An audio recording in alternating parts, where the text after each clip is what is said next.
We begin this half hour tracking the latest developments surrounding the coronavirus.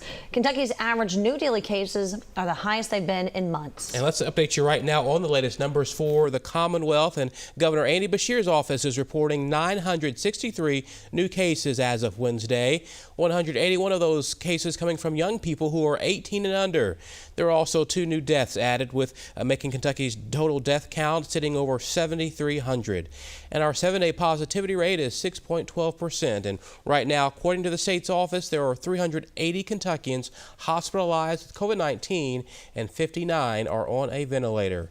Now, Spectrum News 1's Amber Smith has been looking at these numbers all week. And Amber, how does this compare to case counts in the spring and summer? Mario, we hadn't seen above 1,000 new cases in months. In fact, Tuesday's total actually marked the first time we had more than 1,000 cases since April 7th.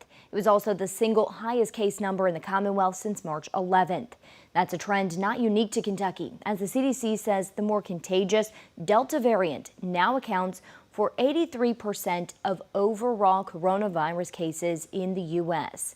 We want to bring up a map from the CDC showing the percent of change in cases in the last 7 days. That blue color you see across parts of Kentucky represents areas where case counts grew 25% or more. Clearly, Kentucky has some areas where that is the case, but in some surrounding states, that blue shade is just coating the state map. Dr. Sarah Moyer warns that could happen here if we aren't careful. New COVID cases is increasing in every state, and in different parts of the country where residents are vaccinated at lower rates, we are seeing a surge in infections. Areas such as Missouri, Arkansas, Nevada, Mississippi, where transmission is very high and vaccinations are low, where their public health experts are starting to see a strain on the healthcare system. That is something I hope we don't get to, but we are starting to see that same rise here. Nearly 1,600 counties across 40 states have vaccinated less than 40% of the population. 51% of Kentucky's overall population is vaccinated, so we don't fall into that category. But there are currently several counties here that do have vaccination rates as low as the 20s. Well, Amber, thank you very much for that information. Definitely a story we'll continue to cover here on Spectrum News 1. The state's COVID surge is hitting East Central Kentucky particularly hard.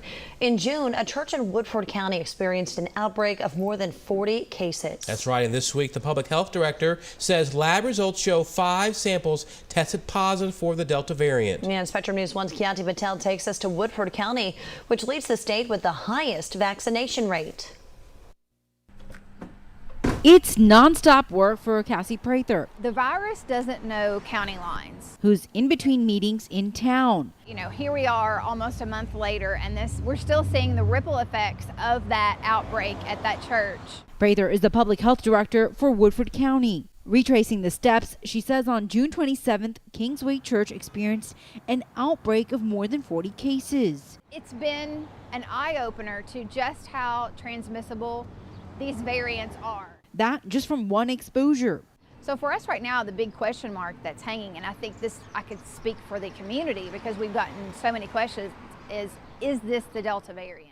Prather says her team immediately started collecting samples, began working with the church, and started submitting the swabs to the Cabinet for Health and Family Services. Of the 41 cases that we know of, at least here in Woodford County, we've submitted the 8 specimens.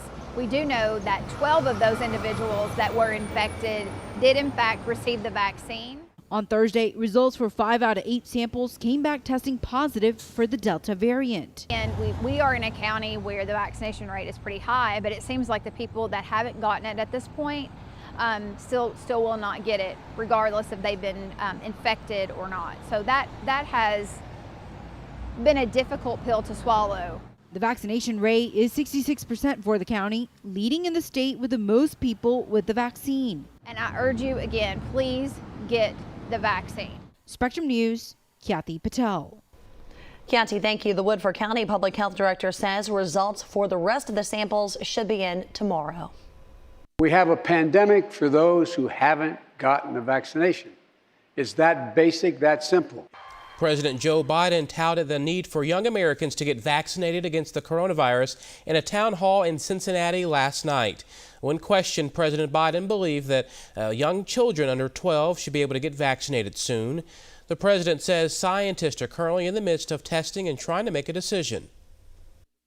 When they are ready, when they've done all the scientific need be done to determine children at ages 3, 4, 5, 6, 7, and 8, they in fact all have different makeups. They're developing. They're trying to figure out whether or not there's a vaccination would affect one child that's at such and such an age and not another child.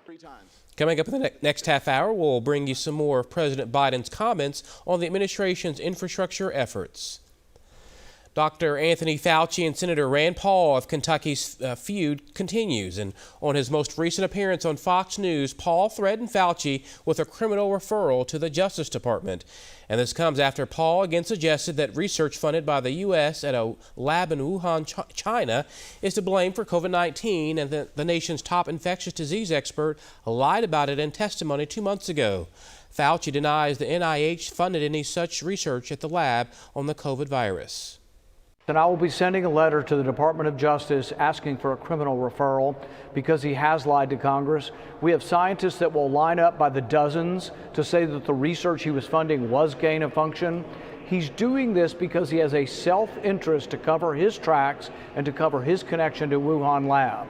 Fauci says he has never lied to Congress, and the Biden administration is still investigating the origins into COVID-19. Paul and Fauci have clashed multiple times over the origin, management, and response to the pandemic.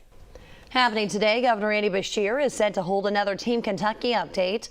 According to a release, Beshear will talk about a variety of topics, including economic development, infrastructure, and vaccine initiatives. The governor's update is set for 12:30 Eastern, 11:30 Central, and we'll have coverage on that throughout the day right here on Spectrum News 1, as well as on the Spectrum News app. As the number of COVID-19 cases rise in many parts of the country, restrictions are returning along with it. Clark County, Nevada, which includes Las Vegas, has mandated facial coverings for all workers in public spaces. It went into effect on Wednesday, and the face mask requirement was dropped on June 1st, but with a highly contagious Delta variant spreading, the new mandate will be in effect until at least August 17th. The mandate does not apply directly to casinos, which are regulated exclusively by the Nevada Gaming Control Board. Chick-fil-A, Chick-fil-A. Okay, 50-piece McNugget. Who knew NBA champions could be so relatable? Fresh off a finals win, Milwaukee Bucks star Giannis celebrated with some Chick-fil-A. The Greek Freak went on Instagram Live Wednesday to document this special fast food run. He ordered 50 nuggets, 50 chicken minis, and a half Sprite, half lemonade. I didn't even know you could get a half Sprite, half lemonade, but now that I know this, I kind of want to try it. Yeah, I would try that as well. And hey, what better way to celebrate your NBA championship win by going to Chick-fil-A and getting yourself some chicken? Yeah, I do enjoy Chick-fil-A chicken. Can't go wrong with it. All right, well, let's check in with meteorologist Chick-fil-A, meteorologist Chris Hapley. Food's on the mind. Food's on the mind. That's right. It is. I know. Now I have chicken, lemonade on my mind. Man, hungry. Yes. It is that time of morning. This is about lunchtime for us. Right, exactly. I'm ready to eat right now, but a little more time to go for that. But as far as our weather looks today, we're very quiet out there. Once again, much like yesterday, we're going to have that hazy sky due to the wildfire smoke aloft, and there is an air quality alert for the Louisville metro area and in parts of southern Indiana because the air quality may be influenced by that smoke. So those who are sensitive to these kind of conditions, those with asthma, should limit their time outdoors, especially in areas near Louisville. But for us, weather-wise, though, very quiet on radar right now, nothing to speak of. Temperatures as you walk out the door, 60s for most locations, but hanging on to 71 right now in Louisville and also into Owensboro. Dew points, measure of how sticky the air is. We're below 70 for everybody, even in the upper 50s in Lexington. It's very refreshing if you step out the door in Lexington. Not too bad in Louisville, but a bit stickier in areas west of I-65. Today, we'll see hazy sunshine. Temperatures topping back out in the lower 80s around I-75 and east to mid to upper 80s farther west.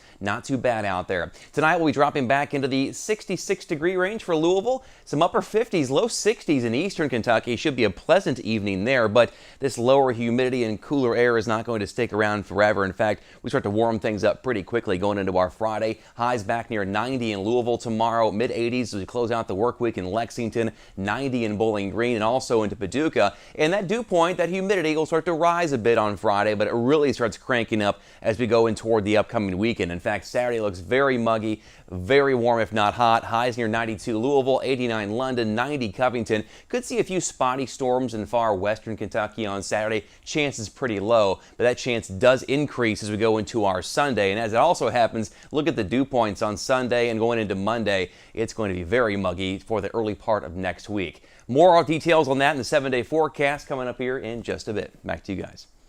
All right, that warm stretch continues across Kentucky. Yes, and I'll tell you what, some humidity creeping back for the weekend, so enjoy it while you're out there now because it's only going to get more humid from here. That's right. Also to come this half hour, breaking barriers. Find out how one Louisville dance company is making ballet more accessible for young dancers.